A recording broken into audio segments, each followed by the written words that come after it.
Потому что каждый день у тебя перемены, каждый день что-то новенькое. Когда планируешь свой урок, думаешь, а вот как этот ученик отреагирует, а как он расскажет, а как и другой ученик расскажет. Это настолько каждодневное открытие, это реально интересно.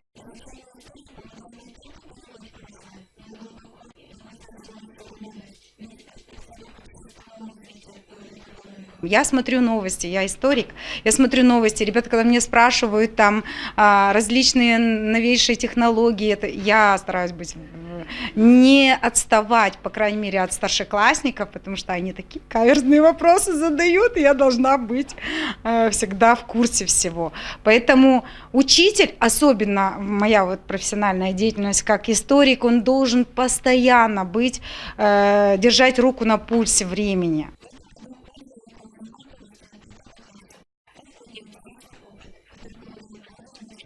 У меня вот мой любимый класс 5 Б. Я в этом году его взяла. Месяц мы знакомы, близко, скажем так. Я слышала, что есть такие детки, а в этом году я их взяла, и вот мы с ними уже целый месяц знакомимся. У нас класс хороший, добрый, общественный, и учителя добрые.